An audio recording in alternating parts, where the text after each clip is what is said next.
Doctor talks కార్యక్రమానికి స్వాగతం. గురక మీ చుట్టూ ఉన్న వారికి చాలా చికాకు కలిగిస్తుంది. మనం దానిని గుర్తించలేకపోవచ్చు. కానీ గురక ప్రియమైన వ్యక్తి, పిల్లలు, స్నేహితుల నిద్ర నాణ్యతకు భంగం కలిగిస్తుంది మరియు అలసట మరియు చికాకుకు దారితీస్తుంది. కానీ ముఖ్యంగా ఇది పేలవమైన ఆరోగ్యానికి సంకేతం మరియు గురకకు స్వయంగా ప్రమాదకరమైనది. అయితే గురక సమస్యలు చిన్న పెద్ద అనే తేడా లేకుండా వస్తూ ఉంటుంది. అసలు గురక సమస్య ఎందుకు వస్తుంది, దానికి ఎలాంటి చికిత్స ఉంటుంది, వీటి గురించి చెప్పడానికి ఈరోజు మనతో పాటు ఉన్నారు consultant ENT head and neck surgeon doctor Sandeep Dachuri గారు మనతో ఉన్నారు. నమస్తే సార్. నమస్తే మేడం. సార్, అసలు గురక అంటే ఏంటి సార్? గురక అనేది బేసికలీ ఒకప్పుడు ఏం ఆలోచించే వాళ్ళంటే గురక పెట్టి నిద్రపోతున్నాడు అంటే అబ్బా బాగా నిద్రపోతున్నాడు అనుకునే వాళ్ళండి. గురక అనేది మన ఎయిర్ ప్యాసేజెస్ అంటే మన ముక్కు గొంతులో గాలి వెళ్తున్నప్పుడు అక్కడున్న సాఫ్ట్ టిష్యూస్ వైబ్రేట్ అవ్వటం వల్ల వచ్చే శబ్దం అండి గురక. అంటే మన చిన్ననాలిక కానీ ప్యాలెట్ అంటాము, చిన్ననాలిక పక్కన ఉన్న సాఫ్ట్ టిష్యూస్ కానీ ఇవి వైబ్రేట్ అవ్వటం వల్ల, గాలి పోయేటప్పుడు వైబ్రేట్ అవ్వటం వల్ల వచ్చే సౌండ్ని గురక అంటామండి. ఓకే సార్, అదేవిధంగా ఇది చిన్న పెద్ద అనే తేడా లేకుండానే చాలా మందిలో ఈ ప్రాబ్లం అనేది క్రియేట్ అవుతుంటుంది కదా. సో దానికి చిన్న పిల్లల్లో మోస్ట్ కామన్గా ఏంటంటే ఈ టాన్సిల్స్ అనేటివి, అడినాయిడ్స్ అనేటివి ఒక ఏజ్ నుంచి పెరుగుతూ వస్తాయి. అంటే 3 ఏళ్ళు 2 ఏళ్ళ వయసు పిల్లల నుంచి 6 ఏళ్ళు వచ్చేసరికి బాగా పెద్దగా అవుతాయి అడినాయిడ్స్, టాన్సిల్స్. ఇవి పెద్దవై మళ్ళీ 7 ఏళ్ళు 8 ఏళ్ళు వచ్చాక నిదానంగా వాటి సైజ్ తగ్గుతూ వెళ్తుంది. 12 ఏళ్ళు వచ్చేసరికి యూజువల్లీ అడినాయిడ్స్, టాన్సిల్స్ చిన్నవి అవుతాయి. సో ఇవి మరీ పెద్దగా ఉన్న వయసులో 6 ఏళ్ళు లేదా 5 ఏళ్ల వయసు పిల్లల్లో ఏంటంటే ఇవి గాలి పోవటానికి అడ్డుపడుతుంటాయి అడినాయిడ్స్, టాన్సిల్స్ అనేవి. సో పిల్లల్లో మోస్ట్ కామన్గా ఈ అడినాయిడ్స్, టాన్సిల్స్ పెద్దగా ఉండటం వల్ల గురక వస్తుంది. వేరాజ్ పెద్దవాళ్ళల్లో ఎస్పెషలీ మగవాళ్ళల్లో ఈ వయస్సు పెరిగే కొద్దీ మజిల్ టోన్ అంటాం, ఈ మజిల్ టోన్ తగ్గిపోయి మజిల్స్ కొంచెం లూజ్ అవ్వటం వల్ల ప్లస్ ఊబకాయం అంటే ఒబెసిటీ వల్ల ఫ్యాట్ డిపాజిషన్ జరిగి మెడలో ఆ సరౌండింగ్ టిష్యూస్లో ఎయిర్వేస్ నేరో అయిపోయి ఈ గురక రావటం అనేది సర్వసాధారణంగా చూస్తుంటాం. వేరాజ్ ఫీమేల్స్లో ఒబెసిటీ అంటే ఊబకాయం ఉన్న వాళ్ళలో గురక ఉంటుంది, లేదా పోస్ట్ మెనోపాజల్ ఒక వయస్సు అయిపోయిన 50 ఏళ్ళు పైబడిన లేడీస్లో కూడా ఈ గురక అనేది సాధారణంగా చూస్తుంటాం. ఓకే సార్, అదేవిధంగా ఓఎస్ఏ అనగానేమి సార్? ఓఎస్ఏ అంటే అబ్స్ట్రక్టివ్ స్లీప్ యాప్నియా అంటాము. ఇందులో పేషెంట్కి గురకతో పాటి నిద్రలో మధ్య మధ్యలో ఊపిరి తీసుకోవటం ఆగిపోవటం అనేది ఉంటుంది. నిద్ర లేవంగానే ఫ్రెష్గా అనిపించదు and excessive day time sleepiness అంటాం మెడికల్ టర్మ్స్లో. అంటే పగలు ఎక్కడ కూర్చుంటే అక్కడ నిద్రపోతుంటారు, మీటింగుల్లో నిద్రపోవటము, డ్రైవింగ్ చేస్తూ నిద్రపోవడం, ఇవన్నీ సిమ్టమ్స్ ఉంటాయి. సో దీనిని అబ్స్ట్రక్టివ్ స్లీప్ యాప్నియా సిండ్రోమ్ అంటాము. ఈ simple snoring obstructive sleep apnea syndrome అనేది ఒక స్పెక్ట్రమ్ అనుకోవచ్చు. అంటే ఒక రెయిన్బో అనుకుంటే రెయిన్బోలో వేరు వేరు కలర్స్ ఉన్నలాగా ఈ స్పెక్ట్రంలో సింపుల్ స్నోరింగ్ అనేది ఒక ఎండ్లో ఉంటే ఈ అబ్స్ట్రక్టివ్ స్లీప్ యాప్నియా అనేది ఇంకొక ఎండ్లో ఉంటుంది. ఈ అబ్స్ట్రక్టివ్ స్లీప్ యాప్నియాలో మళ్ళీ మైల్డ్, మోడరేట్, సివియర్ అని క్లాసిఫై చేస్తాము. So simple snoring, obstructive sleep apnea అనేవి ఒక స్పెక్ట్రంలోనే రెండు వైపులా ఉన్నది. ఓకే సార్, అదేవిధంగా ఇప్పుడు పిల్లలు పెద్దలలో స్లీప్ యాప్నియా వాటి యొక్క లక్షణాలు ఏమిటి? పిల్లల్లో ఎస్పెషలీ స్లీప్ యాప్నియా ఉంది అంటే పిల్లలు బేసిక్గా గురక పెట్టకూడదండి. పిల్లలు గురక పెడుతున్నారు అంటేనే ప్రాబ్లం ఉంది అనేది, ఎయిర్వేలో ఏదో అబ్స్ట్రక్షన్ ఉంది, వాళ్ళకి అడినాయిడ్సో, టాన్సిల్సో లేకపోతే ఇంకో ప్రాబ్లమో దానివల్ల గురక పెడుతున్నారు అనేది ఒకటి. వాళ్ళకి స్కూల్లో పర్ఫార్మెన్స్ తగ్గిపోతుంది, డిస్టర్బ్డ్ స్లీప్ ఉంటుంది. ఒక చోట పడుకోబెట్టిన బిడ్డ ఒక చోట ఉండడు, కదులుతూ ఉంటాడు బెడ్లో, పూర్తిగా నైట్ బాగా పడుకోరు. కొన్ని విచిత్రమైన పొజిషన్స్లో పడుకుంటారు. కొంతమంది పిల్లలు తల బాగా ఎక్స్టెండ్ చేసి వాళ్ళకి ఏ కంఫర్టబుల్ పొజిషన్లో గాలి ఆడుతుందో ఆ కంఫర్టబుల్ పొజిషన్లో మాత్రం పడుకుంటారు. మామూలుగా 3 ఏళ్ళకి 4 ఏళ్ళకి బెడ్ వెట్టింగ్ అంటే నిద్రలో మూత్రం పోయటం అనేది తగ్గిపోవాలి. ఆ క్రమశిక్షణ రాదు. వీళ్ళు 6 ఏళ్ళైనా 7 ఏళ్ళైనా ఈ గురక పెట్టే పిల్లలు బెడ్ వెట్టింగ్ చేస్తూ ఉంటారు, స్కూల్లో పర్ఫార్మెన్స్ తగ్గుతుంది, పళ్ళు క్రౌడెడ్గా వస్తాయి వీళ్ళకి, పాల పళ్ళు ఊడిపోయి పర్మనెంట్ టీత్ రావటం అనేది, నోరు తెరుచుకొని నిద్రపోతారు కదండి, దానివల్ల హై ఆర్చ్డ్ ప్యాలెట్ అంటాం. అంటే ఈ నాలుగు ఎక్కడపై రెస్ట్ అవుతుందో ఆ ప్లేస్ నోరు తెరుచుకొని నిద్రపోవటం వల్ల బాగా హై అయిపోతుంది. ఇలా ఉండాల్సిన ప్యాలెట్ ఇలా హై అయిపోతుంది, పళ్ళన్నీ క్రౌడెడ్గా వస్తాయి, ఒక పండు మీద ఇంకొక పండు రావటము ఇలాంటివి ఉంటాయి. సో ఓవరాల్గా వాళ్ళ కాగ్నిషన్ అంటే వాళ్ళ ఇంటెలిజెన్స్ ఇవన్నీ కూడా తగ్గిపోయే అవకాశం ఉంటుంది గురక పెట్టే పిల్లలు. వేరే పెద్దవాళ్ళలో పగలుపూట ఎక్కడ పడితే అక్కడ తూగటము, రాత్రి పెద్ద పెద్దగా గురకలు పెట్టడము, పక్కన వాళ్ళకు కూడా డిస్టర్బెన్స్ అవుతుంది దీనివల్ల. నిద్ర లేవంగానే నాకు ఫ్రెష్గా లేదు, ఇంకా కాసేపు నిద్ర పట్టింటే బాగుండేది అని అనిపించటము, పని మీద ఇంట్రెస్ట్ లేకపోవటము, తర్వాత ఈ షుగర్ వ్యాధి రావటము. వీళ్ళలో ఏంటంటే ఇన్సులిన్ రెసిస్టెన్స్ అనేది బాగా పెరిగిపోయి ఈ ఊబకాయం ఉండి గురక పెడుతున్న వాళ్ళలో షుగర్ జబ్బు రావటము, బీపీ రావటము, తర్వాత హార్ట్ ప్రాబ్లమ్స్ రావటము. చిన్న వయసులోనే హార్ట్ ప్రాబ్లమ్స్ రావడానికి one of the most common cause ఈ గురకలు పెట్టడము, obstructive sleep apnea. Okay sir, అదేవిధంగా గురకకి ఊబకాయానికి ఏమైనా సంబంధం ఉందా సార్? డెఫినెట్లీ అండి. ఈ ఒబెసిటీ ఆర్ ఊబకాయము అనేది one of the most common cause for గురక అండి. ఈ ఒబెసిటీ ఉన్న వాళ్ళలో 70% మందికి ఈ అబ్స్ట్రక్టివ్ స్లీప్ యాప్నియా ఉంటుంది. సో చాలా ఒబెసిటీ పెరిగే కొద్దీ ఈ స్నోరింగ్ అనేది పెరిగే అవకాశం అయితే డెఫినెట్గా ఉంటుంది. అండ్ ఇంకొక విషయం ఏంటంటే అడల్ట్ మగవాళ్ళల్లో పెద్దవాళ్ళల్లో ఆల్మోస్ట్ 40% గురక పెడతారండి. ఆడవాళ్ళలో అయితే 20% దాకా లేడీస్ గురక పెడతారు అడల్ట్స్లో. పిల్లల్లో 10% పిల్లలు గురక పెడతారు అప్రాక్సిమేట్లీ. ఓకే సార్, అదేవిధంగా స్లీప్ యాప్నియాకు ఏదైనా చికిత్స తీసుకోకపోతే కనుక, లేకపోతే ముందు జాగ్రత్తలు అలాంటివి ఏమైనా ఉంటాయా సార్? తీసుకోకపోతే ఏమవుతుంది? ఈ స్లీప్ యాప్నియా ఉందా లేదా అనేది ఫస్ట్ డయాగ్నోస్ చేసుకోవాలండి. గురక పెడుతున్నారు అంటే యూజువలీ వాళ్ళ బెడ్ పార్ట్నర్ బాగా డిస్టర్బ్ అవుతారు, లేదా పేరెంట్స్ వరీ అవుతారు చైల్డ్ గురక పెడుతున్నారు అంటే. డాక్టర్ దగ్గరికి తీసుకొస్తే దానికి తగిన ఎవాల్యుయేషన్ చేయాల్సి ఉంటుంది. స్లీప్ స్టడీ అని ఒకటి, తర్వాత పిల్లల్లో అయితే కొన్ని ఎక్స్రేస్ తీస్తాము, అండ్ మనం క్లినికల్గా ఎగ్జామిన్ చేసినప్పుడు కూడా టాన్సిల్స్ ఏమైనా పెద్దగా ఉన్నాయా. ఇంకొంతమందిలో ఫ్లెక్సిబుల్ స్కోపీ అంటాము, అది పిల్లల్లో కానీ పెద్దల్లో కానీ గురక పెడుతున్నారంటే యూజువల్లీ ఫ్లెక్సిబుల్ స్కోపీ చేస్తే ఏంటంటే అది చిన్న పురుగులాగా ఉంటుంది, చిన్న పాములాగా ఉంటుంది స్కోప్. ఆ స్కోప్ని ముక్కు ద్వారా పంపించి ముక్కు లోపల ఎలా ఉంది, ముక్కు వెనక బాగానే నేజోఫారింగ్స్ అంటాం, ఆ ప్రాంతంలో ఎలా ఉంది, ఏమైనా అబ్స్ట్రక్షన్స్ ఉన్నాయా, ముక్కు దూలం వంకర ఉందా, ముక్కులో మాంసం ఏమైనా ఉందా, పాలిప్స్ అని ఉంటాయి అలర్జీ ఉన్న వాళ్ళలో, సైనసైటిస్, ఆ పాలిప్స్ ఏమైనా అడ్డుపడుతున్నాయా, లేదా చిన్న నాలుక వెనకలు ఏమైనా ప్రాబ్లం ఉందా, లేదా నాలుక వెనుక భాగంలో ఏమైనా ప్రాబ్లం ఉందా, ఎయిర్వే కింద అంటే ఎపిగ్లాటిస్ అని అలా కొన్ని భాగాలు ఉంటాయి, వాటిల్లో ఏమైనా ప్రాబ్లం ఉందా తరువుగా ఎవాల్యుయేట్ చేయాలి. తర్వాత స్లీప్ స్టడీ అనేది చేస్తే మనకి క్లియర్గా తెలుస్తుంది ఎంత సీరియస్నెస్ ఉంది ఈ అబ్స్ట్రక్టివ్ స్లీప్ యాప్నియా, ఎంత ఇబ్బంది ఉంది అనేది తెలుస్తుంది. ఓకే సార్, దాన్ని బట్టి మనం చికిత్స ప్లాన్ చేయాల్సి ఉంటుంది. చికిత్స యూజువల్లీ పిల్లల్లో గురక ఉంది, అడినాయిడ్స్ టాన్సిల్స్ పెద్దగా ఉన్నాయి అంటే మేము ఆ అడినాయిడ్స్ని టాన్సిల్స్ని తీసేసి ట్రీట్మెంట్ ఇస్తామండి. ఇప్పుడు లేటెస్ట్గా ఇప్పుడు కోబ్లేషన్ అని ఒక టెక్నాలజీ వచ్చింది ఈ అడినాయిడ్స్ టాన్సిల్స్ తీయటానికి. ఇది కొంతమంది బయట మార్కెట్లో లేజరా అని అడుగుతారు, ఇది లేజర్ కాదు, కోబ్లేషన్ అనేది ఇంకా కొత్త టెక్నాలజీ. ఈ లేజర్లో ఏంటంటే చాలా ఎక్కువ ఉష్ణోగ్రత ఉత్పత్తి అవుతుందండి, దాదాపు 400 డిగ్రీల సెంటిగ్రేడ్ వరకు ఉష్ణోగ్రత ఉత్పత్తి అవుతుంది. వెరాజ్ కోబ్లేషన్లో 60 డిగ్రీస్ వరకే ఉత్పత్తి అవుతుంది. సో చాలా సేఫ్, బ్లీడింగ్ తక్కువ అవుతుంది. పిల్లల్లో ఈ కోబ్లేషన్, పిల్లల్లో కానీ పెద్దల్లో కానీ ఈ కోబ్లేషన్ యూజ్ చేసి ఈ అడినాయిడ్స్ టాన్సిల్స్ అనేటివి తీయటం ఇప్పుడు లేటెస్ట్ టెక్నాలజీ అండి. వేరాజ్ పెద్దల్లో లెవెల్ ఆఫ్ అబ్స్ట్రక్షన్ని బట్టి మనం సర్జరీస్ చేసుకోవచ్చు. సర్జరీసే కాకుండా మెడికల్ ట్రీట్మెంట్స్ కూడా ఉన్నాయండి.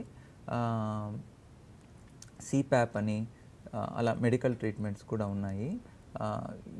ఈ మెడికల్ ట్రీట్మెంట్స్ వాడలేని పక్షంలో, లేదా పేషెంట్ యంగ్స్టరు ఇంకా పెళ్లి చేసుకోవాలి, ఈ సిప్యాప్ మిషన్ వేసుకొని పడుకోవటం కష్టము.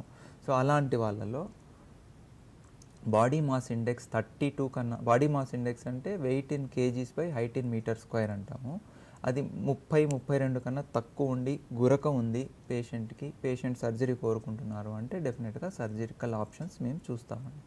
సర్జరీస్లో ఏంటంటే ఎక్కడ అబ్స్ట్రక్షన్ ఉంది అనేది చూస్తాము. ఇందాక నేను చెప్పినట్టు చిన్న స్కోప్ పాస్ చేసి ఏ లెవెల్స్లో అబ్స్ట్రక్షన్ ఉందనేది చూసి, యూజువల్గా సింగిల్ లెవెల్లో ఉండదండి, చాలామందికి మల్టీ లెవెల్ అబ్స్ట్రక్షన్ అనేది చాలా సర్వసాధారణం. సో ఈ మల్టీ లెవెల్ అబ్స్ట్రక్షన్ దాన్ని మనము అడ్రస్ చేయాలి. ఇప్పుడు ముక్కు దూలం వంకర ఉంది, దానికి సెప్టోప్లాస్టీ అని ఒక సర్జరీ చేస్తాం. కానీ మోస్ట్ ఆఫ్ ద సర్జరీస్, ఏ సర్జరీస్లో కూడా ఫేస్ మీద స్కార్స్ కానీ మొహం మీద కట్ చేయటం అంటూ ఉండదు, ఎండోస్కోపిక్గానే చేస్తాము. ముక్కు దూలం వంకర ఉంటే ముక్కు దూలాన్ని స్ట్రైట్ చేయటము, ముక్కులో మాంసం టర్బినేట్స్ అని ఉంటాయండి, ఈ టర్బినేట్స్ మరీ పెద్దగా ఉంటే వాటిని ష్రింక్ చేసి చిన్నవిగా చేయటము. ముక్కు వెనకల ఇందాక చెప్పినట్టు అడినాయిడ్స్ అనేటివి ఉంటే కోబ్లేషన్ యూజ్ చేసి అడినాయిడ్స్ని తీయటము. పెద్ద టాన్సిల్స్ ఉన్నాయి, పెద్ద టాన్సిల్స్ ఉంటే ఇంకా అవి 2 బాల్స్ లాగా అక్కడ అడ్డం ఉంటాయి.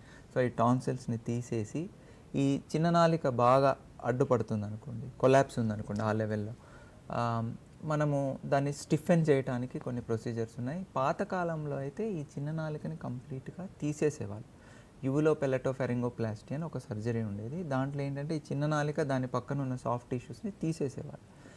దాంట్లో సక్సెస్ తక్కువ ఉండేది, 40-50%. కానీ ఇప్పుడు సైన్స్ ఎవాల్వ్ అయ్యే కొద్దీ మనకు చాలా ఆప్షన్స్ వచ్చాయి. ప్యాలెటల్ ఇంప్లాంట్స్ అని, ప్యాలెట్ లోపలికి కెమికల్స్ ఇంజెక్ట్ చేసి దాన్ని స్టిఫెన్ చేయడం అని, ఇలాంటి కొన్ని వచ్చాయి.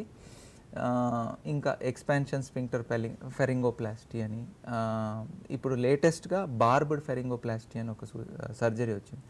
దాంట్లో ఏంటంటే ఇప్పుడు మీకు ఒక బట్ట గాల్లో వదిలేసామనుకోండి, అది రెపరెపలాడి సౌండ్ వస్తుంది. అలానే మన సాఫ్ట్ ప్యాలెట్ వైబ్రేట్ అయ్యి సౌండ్ వస్తుంది, గురక అనేది వస్తుంది. అదే బ్లాక్ చేస్తుంది ఈ యాప్నియా అనేదాన్ని. సో అది పోయి వెనకల బ్లాక్ చేయకుండా, ఈ గాలి పాస్ అయినప్పుడు రెపరెపలాడకుండా దాన్ని స్టిఫెన్ చేయడానికి బార్బడ్ ఫెరింగోప్లాస్టీ అని కొత్త సర్జరీ వచ్చింది. దీంట్లో కొన్ని స్పెషల్ సూచర్స్ వాడి మనం దాన్ని స్టిఫెన్ చేసి వైబ్రేట్ అవ్వకుండా చేస్తామండి. సో ఇలా మల్టిపుల్ సర్జరీస్ ఉన్నాయి, మెడికల్ ఆప్షన్స్ కూడా ఉన్నాయి. ఇప్పుడు పేషెంట్కి మార్బిడ్ ఒబెసిటీ ఉందనుకోండి, అంటే 120 కిలోలు 150 కిలోలు అలా ఉంటే we can send them for bariatric surgery also. అది వేరే స్పెషాలిటీకి పంపిస్తాము. వాళ్ళు బేరియాట్రిక్ సర్జరీ చేసి వాళ్ళ స్టమక్ చిన్నది చేయటం కానీ, లేదంటే ఫుడ్ డైవర్షన్ సర్జరీస్ కానీ అలా చేసి వాళ్ళు వెయిట్ తగ్గటానికి హెల్ప్ చేస్తారు. ఒక్కసారి BMI 32 కన్నా తక్కువ ఉంది, స్టిల్ ఈ ప్రాబ్లం పర్సిస్ట్ అవుతుంది అంటే మాత్రం మనం సర్జికల్ ఆప్షన్స్ ఆలోచించవచ్చు. సార్, అదేవిధంగా స్లీప్ యాప్నియా కోసం అందుబాటులో ఉన్న చికిత్స ఎంపికలు ఏమైనా ఉంటాయా సార్? అదే మేడం, నేను ఇందాక చెప్పినట్లు సిప్యాప్ అనేది, అంటే ఈ ప్యాప్ థెరపీ అనేది 1980స్లో ఆస్ట్రేలియాలో ఒక సైంటిస్ట్ కనుక్కున్నాడు అండి. ఇది వ్యాక్యూమ్ క్లీనర్కి ఆపోజిట్ అనుకోండి. వ్యాక్యూమ్ క్లీనర్ సక్ చేస్తుంది, ఇది పంప్ చేస్తుంది. ఇందులో ఏంటంటే పేషెంట్ మాస్క్ ధరించి నిద్రపోవాల్సిన పరిస్థితి ఉంటుంది. ఎప్పుడైతే పేషెంట్ గాలి తీసుకోవట్లేదో, ఈ యాప్నిక్ ఎపిసోడ్ అంటే 10 సెకండ్లు గాలి తీసుకోకుండా ఆపేస్తాడు. యాప్నిక్ ఎపిసోడ్ అంటే దాని డెఫినేషన్ అదన 10 సెకండ్లు పేషెంట్ గాలి తీసుకోడు నిద్రలో. సో ఈ యాప్నిక్ ఎపిసోడ్ ఎప్పుడైతే జరుగుతుందో ఇమీడియట్గా మిషన్ దాన్ని రికగ్నైజ్ చేసి అది వెంటనే గాలిని పంప్ చేస్తుంది.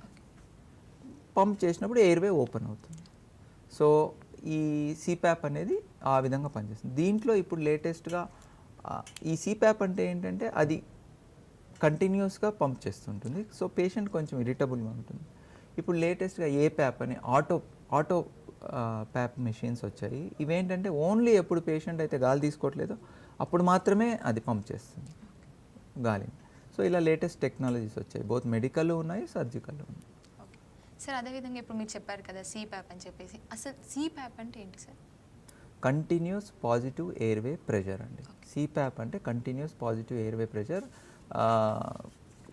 నేను చెప్పినట్లు ఇది 1982-83 ఆ టైంలో సులివాన్ అనే సైంటిస్ట్ కనుక్కున్నారు.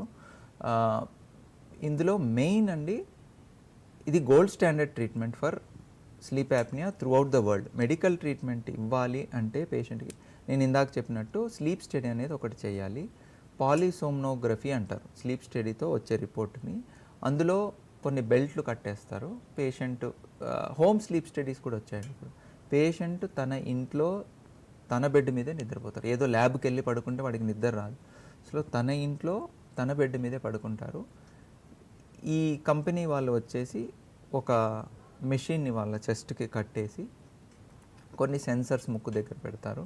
పేషెంట్ ఎంతసేపు పడుకుంటున్నాడు, ఎంత బాగా పడుకుంటున్నాడు, గురక ఎంత వస్తుంది, మధ్యలో యాప్నిక్ ఎపిసోడ్స్, హైపాప్నిక్ ఎపిసోడ్స్ ఎన్ని వస్తున్నాయి, సో ఈ ఆక్సిజన్ శాచురేషన్ ఎంత ఉంది, ఈ గురక పెట్టినప్పుడు గాలి తీసుకోకుండా ఉన్నప్పుడు ఆక్సిజన్ శాచురేషన్ ఎంత పడిపోతుంది, ఇవన్నీ మెజర్ చేస్తారు ఈ polysomnography are sleep study, simple terminology చెప్పాలి. దాని తగ్గట్టు ఈ సిప్యాప్ మిషన్ని సెట్ చేసి పేషెంట్కి ఇస్తారనమాట. ఆ మాస్క్ను ధరించి పేషెంట్ పడుకోవాల్సి ఉంటుంది. సో పేషెంట్ ఎప్పుడైతే ఈ గాలి తీసుకోవట్లేదో మిషన్ గుర్తించి పేషెంట్కి ఆ గాలి ఇవ్వటం అనేది జరుగుతుంది. So that they can sleep better. ఈ స్లీప్ యాప్నియాలో ఏం జరుగుతుందంటే స్లీప్ ఫ్రాగ్మెంటేషన్ జరుగుతుందండి. మనకు మామూలుగానే స్లీప్లో స్టేజెస్ ఉంటాయి. ఆర్ఈఎం స్లీప్ అని, ఎన్ఆర్ఈఎం స్లీప్ అని. ఈ ఎన్ఆర్ఈఎం స్లీప్లో మళ్ళీ N1, N2, N3 అని ఉంటాయి. N3 అంటే బాగా డీప్ స్లీప్, N2 అంటే లైట్ స్లీప్. ఇవన్నీ స్టేజెస్ ఆఫ్ స్లీప్ అండి. ఆర్ఈఎం స్లీప్లో మన కలలు కంటాం. సో ఇవన్నీ స్టేజెస్ ఆఫ్ స్లీప్. నైట్ మనం పడుకున్నప్పుడు అప్పుడప్పుడు ఈ స్టేజెస్లోకి వెళ్తూ ఉంటాం. సో ఈ స్లీప్ని మనం ప్రాపర్గా నిద్రపోకుండా మధ్య మధ్యలో ఈ ఊపిరి ఆగిపోవటం వల్ల ఫ్రాగ్మెంటేషన్ జరుగుతుంది. సో వాళ్ళకేంటంటే ఈ ఫ్రాగ్మెంటేషన్ జరిగినప్పుడు స్ట్రెస్ పెరిగిపోతుంది. స్ట్రెస్ పెరిగినప్పుడు ఆటోమేటిక్గా బాడీలో స్ట్రెస్ హార్మోన్స్ ఉత్పత్తి అవుతాయి. వాటి వల్ల ఓవర్ ద ఇయర్స్ వీళ్ళకి బీపీలు రావటము, షుగర్లు రావటము, హార్ట్ కండిషన్స్ రావటము, ఇవన్నీ ప్రాబ్లమ్స్ అవుతుంటాయి. సో ఈ సిప్యాప్ వేసుకుంటే ఏంటంటే ఈ స్లీప్ డిస్టర్బెన్స్ అనేది తగ్గుతుంది. సిప్యాప్కి కొన్ని నెగిటివ్ ఎఫెక్ట్స్ అయితే ఉన్నాయండి. ఏరోఫేజియా అంటే అది గాలి పంప్ చేస్తుంటుంది కదా, కొంచెం గాలి పొట్టలోకి వెళ్ళిపోతుంది. ఈ మాస్క్ ఇలా ధరించడం వల్ల ఇక్కడ కొంచెం ఇరిటేషన్ ఉంటుంది. డ్రైనెస్ ఆఫ్ మౌత్, లిప్స్ అవన్నీ డ్రై అయిపోతాయి. సో ఇది ధరించడం అందరూ అంత ఇష్టపడరు. కాకపోతే మెడికల్ ట్రీట్మెంట్లో ఇది gold standard for sleep app. Sir అదేవిధంగా గురక మరియు స్లీప్ కోసం ఏ శస్త్రచికిత్సలు అందుబాటులో ఉంటాయని చెప్పవచ్చు? అదే అండి, పిల్లల్లో అయితే మోస్ట్ కామన్గా చేసే ప్రొసీజర్స్ వచ్చేసి అడినాయిడెక్టమీ, టాన్సిలెక్టమీ అండి. ఇవి పిల్లల వరకు. పెద్దల వరకు వస్తే ఈ ముక్కు దూలం కరెక్షను, ఈ ముక్కు లోపల గాలిని ఒక ఛానల్ లాగా పంపించడానికి టర్బినేట్స్ అని ఉంటాయి. ఆ టర్బినేట్స్ అనేది అంటే మన మిసైల్ లాగా ఉంటాయి, ఇన్ఫీరియర్ టర్బినేట్ అని. అవి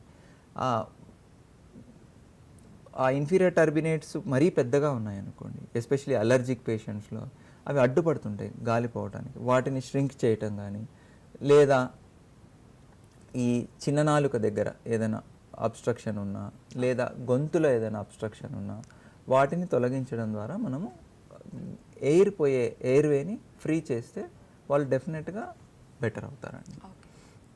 సార్ అదేవిధంగా గురక మరియు గురక తగ్గడం మీన్స్ బరువుకి ఏదైనా సంబంధం ఉంటుందా సార్? డెఫినెట్లీ అండి. ఇప్పుడు సపోజ్ ఒకరు 120 కిలోలు ఉండి గురక ప్రాబ్లం ఉండి అబ్స్ట్రక్టివ్ స్లీప్ యాప్నియా ఉంది, వాళ్ళు కంపల్సరీగా చేయాల్సిన ట్రీట్మెంట్లో పార్ట్ ఏంటంటే వెయిట్ రిడక్షన్.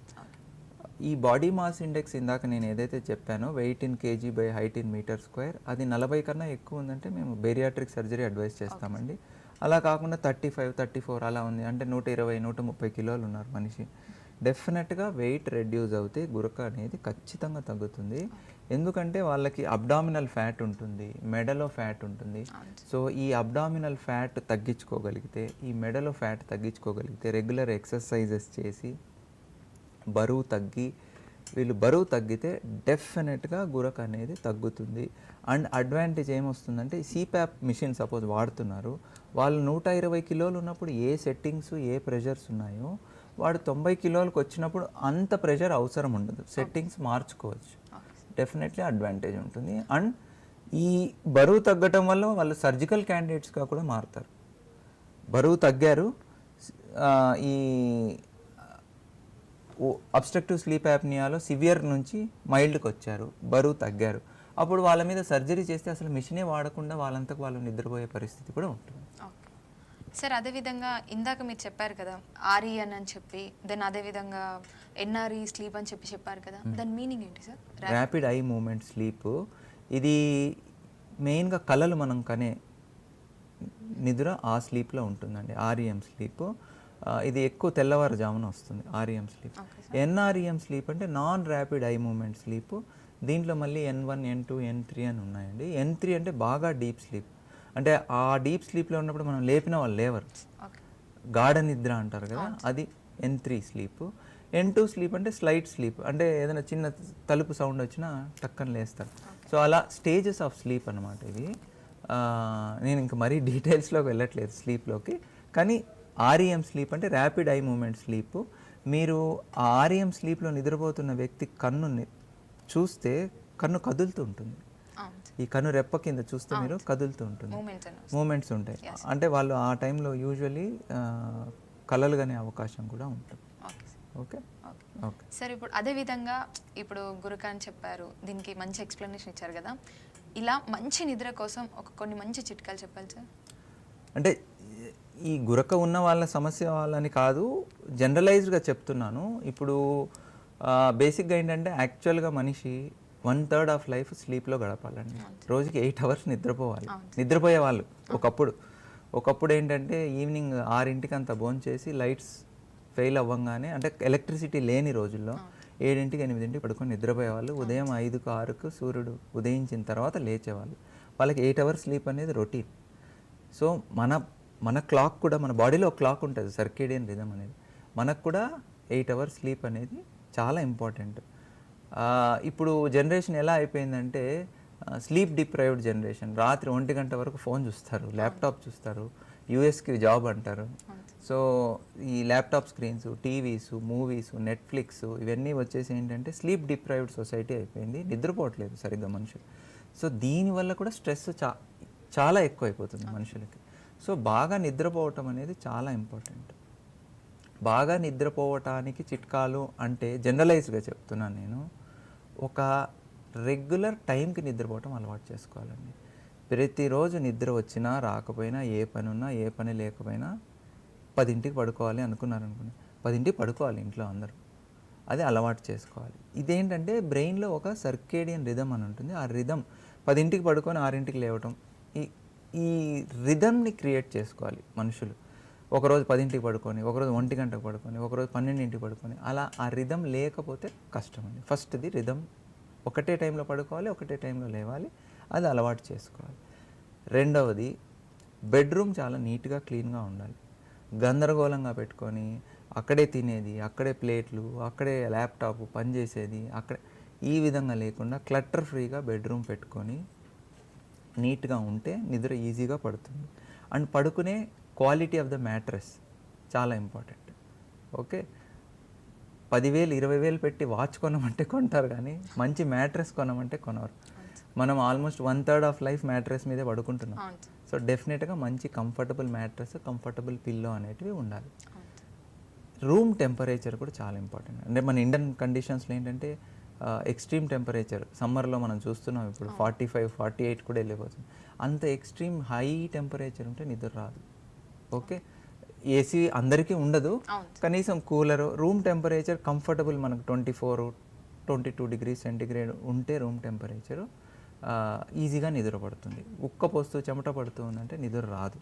సో ఆ టెంపరేచర్ మెయింటైన్ చేసుకోగలిగిన కండిషన్స్ ఉంటే మనము కొంచెం చల్లటి టెంపరేచర్ ఉంది అంటే ఈజీగా నిద్ర పడుతుంది. అండ్ కెఫీన్ అండి, ఈ స్టిమ్యులెంట్స్ ఉన్నాయి కదా ఏవైతే, కాఫీ, ఆల్కహాల్, స్మోకింగ్, ఈ స్టిమ్యులెంట్స్ని తగ్గించుకోవాలి. ఈవినింగ్ 5 తర్వాత కాఫీలు తాకండి. ఈ కరెక్ట్గా 9ంటికి కాఫీలు తాగే వాళ్ళని చూశాను నేను. ఓకే, సో ఈ కెఫీన్ అంటే విపరీతమైన స్టిమ్యులెంట్, ఇది నిద్ర పట్టనివ్వదు. ఓకే, సో ఈ ఈవినింగ్ కాఫీలు తాగటము ఇవన్నీ తగ్గించుకోవాలి. అండ్ స్మోకింగ్, ఆల్కహాల్ ఎంతవరకు కట్ డౌన్ చేసుకుంటే అంత మంచిది. ఓకే, అండ్ ఇంకోటి ఏంటంటే తినటానికి పడుకోవటానికి మధ్యలో గ్యాప్. మీరు మసాలా బిర్యానీలు, ఏవేవో బయట ఫుడ్లు 9ంటికి తిని 9:30 పడుకున్నారనుకోండి, కాసేపటికి అదంతా గొంతులోకి వస్తుంది, నిద్ర పట్టదు. సో అలా కాకుండా 7ంటికి తినేసి, అంటే మసాలా బిర్యానీలు తినమని నేను ఎంకరేజ్ చేయట్లేదు, కానీ 7ంటికి తిని ఒక 2-3 గంటలు గ్యాప్ ఇచ్చి ఆ తర్వాత 10ంటికి పడుకున్నారనుకోండి, దట్ ఈస్ వెరీ గుడ్ అండి. సో ఇలాంటివి అలవాటు చేసుకొని ఒక రెగ్యులర్ టైంలో పడుకొని స్టిమ్యులెంట్స్ ఏం ఇంకొకటి స్క్రీన్ టైం అండి. పడుకునేకి 2-3 గంటల ముందు స్క్రీన్ ఆఫ్ చేస్తే బెస్ట్ అండి. Okay sir. ఈ మనకేంటంటే చీకటి అవుతూ ఈ బ్రెయిన్లో మెలటోనిన్ అనే హార్మోన్ సెక్రెట్ అవుతుందండి. అరే చీకటి అవుతుంది, మెలటోనిన్ బ్రెయిన్ సెక్రెట్ చేస్తుంది. ఈ మెలటోనిన్ మనకు బాగా నిద్ర పట్టడానికి ఉపయోగపడుతుంది. ఇది మామూలు రెగ్యులర్గా జరుగుతున్న తంతు కొన్ని లక్షల సంవత్సరాల నుంచి. ఇప్పుడు ఈ స్క్రీన్స్ వచ్చేసాయి, లైటింగ్ వచ్చేసింది, ఎలక్ట్రిసిటీ, బ్రైట్ లైట్స్, టీవీలు, మానిటర్సు. సో వీటి వల్ల ఏంటంటే మనము అవి చూస్తూ ఉంటాం కదా, నైట్ పడుకునే ముందు ఫోన్ తీసుకొని కాసేపు రీల్స్ అవి ఇవి చూడటము. వాటి వల్ల ఏంటంటే ఈ మెలటోనిన్ సెక్రెట్ చేయదు బ్రెయిన్.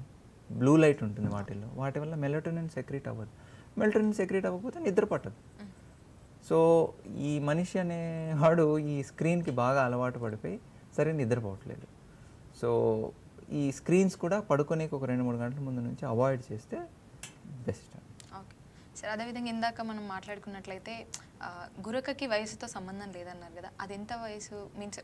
లేదండి, గురకకి వయసుతో సంబంధం ఉంది. పిల్లల్లో చాలా తక్కువ ఉంటుంది గురక. మనకు వయసు పెరిగే కొద్దీ మజిల్ టోన్ అనేది తగ్గిపోతుంది.